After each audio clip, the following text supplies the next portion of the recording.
آج میں اللہ کے ایک نبی کا واقعہ آپ سنانا چاہتا ہوں. یہ وہ نبی ہیں جن کے ساتھ ایسا امتحان لیا گیا کہ one of the amazing story ہے. آپ حضرت یونس علیہ السلام ہیں اور آپ کا معاملہ یہ تھا, آپ کی قوم بت پرستی کرتی تھی. قرآن میں آپ کے واقعے کو بیان کرنے کے لیے پوری سورہ یونس موجود ہے اور آپ نے اپنی قوم کو ڈرایا, بت پرستی نہ کرو, شرک نہ کرو, اللہ کی نافرمانی نہ کرو ورنہ سخت عذاب آئے گا.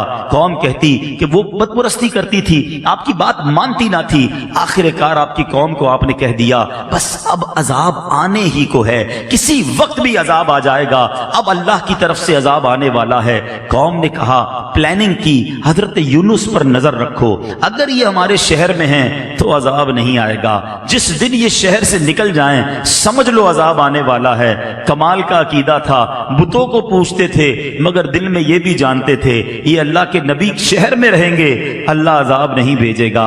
بہرحال آپ ایک رات تشریف لے گئے, قوم کو پتہ چل گیا, بادل بھی آ گئے, کالی بدلیاں بھی آ گئیں, عذاب کے جو آثار تھے وہ نمودار ہو گئے. اب قوم نے کیا کیا, ساری قوم میدان میں جمع ہوئی ننگے سر. اب اللہ کی بارگاہ میں رونے لگے, جس پر ظلم کیا تھا اس سے معافی مانگنے لگے. اب جس کا قرضہ دینا تھا اس کے قرضے لوٹا دیے. بچے, بوڑھے, عورتیں روتے روتے اللہ کی بارگاہ میں دعا کرنے لگے, یا اللہ اب معاف کر دے, عذاب نہ بھیجیو, بت پرستی سے توبہ کرتے ہیں, حضرت یونس پر ایمان لے آئیں گے, اے اللہ اس بار عذاب کو ٹال دے. اتنا گر گڑائی قوم, اتنا گر گڑائی قوم کہ سبحان اللہ وہ آتا عذاب واپس چلا گیا. ادھر حضرت یونس علیہ السلام باہر شہر سے یہ سوچ کر چلے گئے تھے کہ جب میں واپس آؤں گا اس قوم نے تباہ ہو جانا ہے, مگر جب آپ واپس آئے تو کوئی عذاب نہیں آیا تھا, ایوری تھنگ از اوکے. تو لوگوں نے کہا حضور اپنی قوم کی طرف جائیے. کہا میں کیسے جاؤں, میں اگر قوم کی طرف جاؤں گا تو قوم مجھے جھوٹا کہے گی. اچھا ان کو یہ نہیں پتا تھا کہ قوم نے توبہ کر لی ہے اور حضرت یونس پر ایمان لانے کی نیت بھی کر لی ہے. ادھر حضرت یونس سمجھ رہے ہیں کہ میں اگر شہر میں چلا گیا تو انہوں نے تو مجھے قتل کر دینا ہے کہ تم جھوٹے ہو, تم نے کہا تھا اللہ کا عذاب آئے گا, عذاب آیا نہیں کیونکہ آپ کو یہ حکم مل چکا تھا کہ عذاب آ رہا ہے. اب آپ اسی جس کو کہیں کہ کیفیت میں اس شہر میں داخل ہونے کی بجائے آپ باہر گئے, کشتی میں سوار ہوئے اور اس شہر سے باہر کہیں جانے کے لیے روانہ ہو گئے. ایک اور آزمائش, وطن تو چھوٹ گیا, اب کشتی بیچ سمندر میں جا کر رک گئی. اب اس زمانے کی قوم کا ایک اصول تھا کہ جو بھاگا ہوا غلام ہوتا تھا نا, وہ جب کشتی کہیں رک جائے تو سمجھ لو اس کشتی میں کوئی بھاگا ہوا غلام ہے. اب انہوں نے کہا کون ہے, تو ایک قرآن دازی ڈالی گئی اور اس قرآن دازی میں حضرت یونس ہی کا نام نکل آیا. بھری کشتی سے بیچ سمندر میں آپ کو انہوں نے دریا میں سمندر میں ڈال دیا. There is no life jacket on that time, کوئی لائف جیکٹ نہیں تھا, آپ کو سمندر میں ڈال دیا, کشتی آگے چلی گئی. اللہ کے نبی ہیں, آزمائش دیکھو, تو ایک بڑی سی مچھلی آئی اور حضرت یونس علیہ السلام کو اس نے نگل لیا. آزمائش پر ایک اور آزمائش, اللہ اکبر. مگر زباں پر شکوہ نہیں تھا, شکایت نہیں تھی کہ یا اللہ تیرا نبی اور میرا یہ حال. اللہ اکبر, آپ کی عاجزی دیکھیں, آپ نے اس مچھلی کے پیٹ میں وظیفہ کرنا شروع کر دیا. اور یہ کون سا وظیفہ تھا, لا الہ الا انت سبحانک انی کنت من الظالمین. جو آیت کریمہ ہم پڑھتے ہیں نا, یہ کہاں سے ملی ہے؟ یہ حضرت یونس علیہ السلام نے مچھلی کے پیٹ میں اس کا ورد کرنا شروع کر دیا. ایک عاجزی کا انداز تھا, ایک گر گڑانے کا انداز تھا, ایک توبہ کا انداز تھا.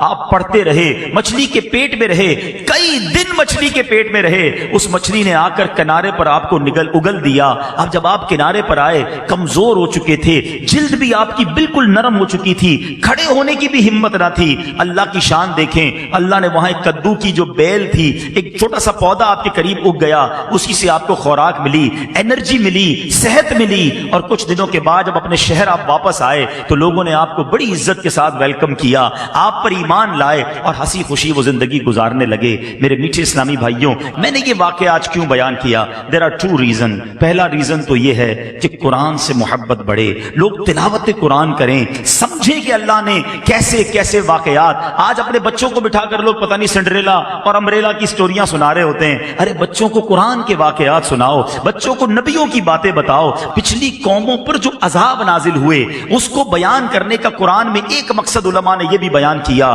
تاکہ تم ایسا نہ کرنا، تم یہ غلطی نہ کرنا۔ دیکھو پچھلی قوموں میں کسی نے معاذ اللہ بدکاری کی، عذاب آ گیا، جھوٹ بولا، عذاب آ گیا، ناپ تول میں کمی کی، عذاب آ گیا، بچوں کے ساتھ برے فعل کیے، عذاب آ گیا، بت پرستی کی، عذاب آ گیا، ایسے ایسے عذابات ذکر کیے گئے کہ دیکھو تم یہ نہ کرنا۔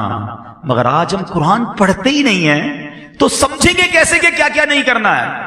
بدقسمتی سے اگر آپ یقین کریں، تھورلی دیکھیں نا، تو پچھلی قوموں نے جو ایک ایک گناہ کیا، ایک ایک غلطی کی اور عذاب آ گیا نا، آج ہمارے اندر وہ ساری غلطیاں نظر آ رہی ہیں۔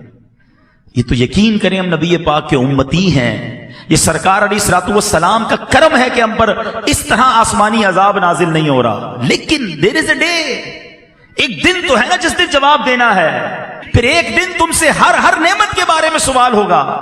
ادھر کیسے جواب دیں گے کہ قرآن میں بتایا تھا جھوٹ نہ بولنا، قوم عذاب میں گرفتار ہو گئی، قرآن میں بتایا تھا ناپ تول میں کمی نہ کرنا، میں نے اپنا عذاب ان پر بھیج دیا، قرآن میں بتایا تھا بدکاری نہ کرنا، اس قوم پر میں نے اپنا عذاب نازل کیا۔ پڑھتے تو جواب دیں گے نا، تو پلیز یوں نہ کرو، قرآن سے دوستی کیجیے، قرآن کو تھام لیجیے، قرآن پر عمل کیجیے، یقین کریں لائف بہترین ہو جائے گی۔ اور اب دوسری بات جو اس واقعے سے سننی ہے کہ حضرت یونس علیہ السلام کے اس واقعے سے سیکھنا کیا ملا؟ صبر۔ کیسا صبر تھا!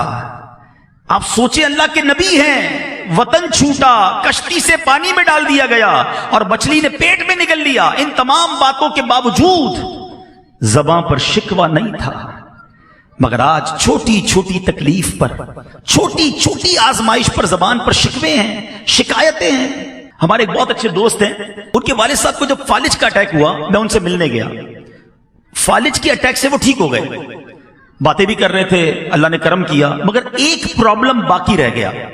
وہ پرابلم کیا تھا کہ ان کے منہ میں، یعنی اب ایک بات سمجھیے گا کہ ان کے منہ میں، اب جیسے یہ گلاس ہے نا، یا کوئی بھی نوالا یا پانی کا گھونٹ ہم پیتے ہیں، دیکھیں میں اور آپ جب نگلتے ہیں نا، ہم جب یہ کرتے ہیں تو یہ نوالا یا گھونٹ اندر جاتا ہے۔ آپ زبان پر نوالا رکھ دیں یا گھونٹ رکھ دیں، وہ خود اندر نہیں جائے گا، ہمیں ایک ایکشن کرنا پڑے گا جس سے وہ حلق کے اندر اترے گا۔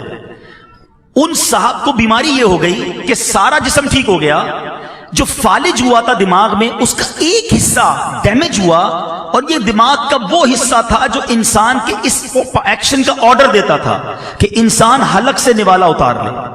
وہ کہتے سب ٹھیک ہے، دیکھیں عبدالحبیب بھائی آپ کے سامنے باتیں بھی کر رہے ہیں، مگر منہ میں نوالا رکھ دیں تو نوالا نگل نہیں سکتے۔ میں نے کہا اس کا علاج کیا ہے؟ کہتے ڈاکٹر، بڑے بڑے ڈاکٹرز کو دکھا، میں نے بتایا نا بہت بڑے، اللہ نے بڑا نوازا ان کو۔ کہتے ڈاکٹر کہتے ہیں کوئی علاج نہیں ہے، انتظار علاج ہے۔ اللہ کی شان ہے کہ دماغ جو ہے نا، یہ خود تھوڑے عرصے بعد ایک اور پارٹ آف دا برین کو آرڈر دے گا کہ اب تم یہ کام کرنا شروع کر دو، پھر وہ یہ کام شروع کرے گا تو ان کا نوالا اترنا شروع ہو جائے گا۔ 15-20 دن، مہینہ گزرا، میں نے پوچھا اب ابو کی طبیعت کیسی ہے؟ کہہ رہے ابو بالکل ٹھیک ہو گئے، نوالا اترنا شروع ہو گیا ہے۔ یار آپ سوچیں کہ میں اور آپ جو ہر نوالا کھا رہے ہیں، ہر گھونٹ پی رہے ہیں، اس میں اللہ کی کتنی بڑی نعمت ہے ہمارے ساتھ۔ لوگ نوالا نہیں اتار پا رہے جن کو یہ بیماری ہے۔ خدا را قدر کرو رب کی نعمتوں کی، شکوہ نہ کیا کریں۔ پریشانی چھوٹی سی آتی ہے اور ہم شکوہ شکایت کا دفتر کھول دیتے ہیں۔ بات تھوڑی سی صوفیانہ ہے، بڑی باریک ہے، لیکن آپ سمجھیں گے تو بہت گہری بات ہے۔ ایک شخص حضرت رابعہ بصری رضی اللہ تعالیٰ عنہ کے پاس سے گزرا، سر پر اس نے پٹی باندھی ہوئی تھی۔ آپ نے کہا کہ یہ پٹی کس چیز کی باندھی ہے؟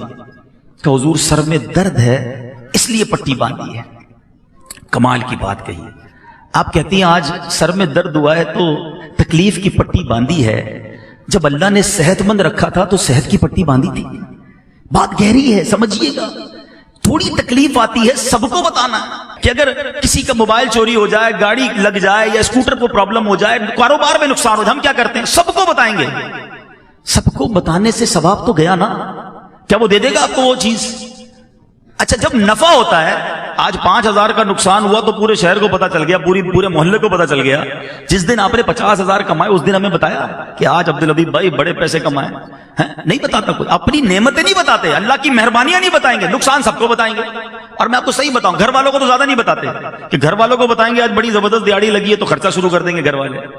تو یہ باتیں بھی نہ بتائیں، اگر مشکل آ گئی ہے نا، صبر کریں اور اس کا ثواب کمائیں۔ تو حضرت یونس علیہ السلام کا جو میں نے آپ کو قرآنی واقعہ سنایا، یہ میسج دیتا ہے کہ آزمائشیں آئیں گی، پریشانیاں آئیں گی زندگی میں، صبر کرنا، آزمائش پر صبر کرنا، اللہ کی ہر فیصلے پر شکر کرنا، جو دیا اس پر اللہ کا شکر ادا کرتے رہنا۔ قرآن میں رب نے وعدہ فرمایا ہے تم میرا شکر ادا کرو میں تمہیں اور عطا فرماؤں گا۔ آپ شکر تو کریں، جو بھی دیا اس پر شکر کریں۔ جو میں نے کہا نا کہ ہم جتنے بھی لوگ بیٹھے ہیں ہم سے زیادہ پریشان ہیں، لوگ مصیبت میں ہیں۔ ایک بزرگ کے بارے میں آتا ہے کہیں روڈ پہ جا رہے تھے، پیر میں جوتے نہیں تھے، کہا یا اللہ جوتے ہی نہیں دیے مجھے۔ تھوڑی دیر ہوئی تو برابر سے ایک بندہ نکلا جس کے پیر ہی نہیں تھے، کہا یا اللہ معاف کر دے، مالک پیر تو دیے، تیری مہربانی۔ جب بھی یہ احساس ہونا کہ میں کچھ لوگوں سے پیچھے رہ گیا ہوں، میرے پاس کم ہیں چیزیں، اپنے سے کمتر کو دیکھ لینا، زبان سے شکر نکلے گا۔ اللہ مجھے اور آپ کو صبر کرنے والا بنا دے۔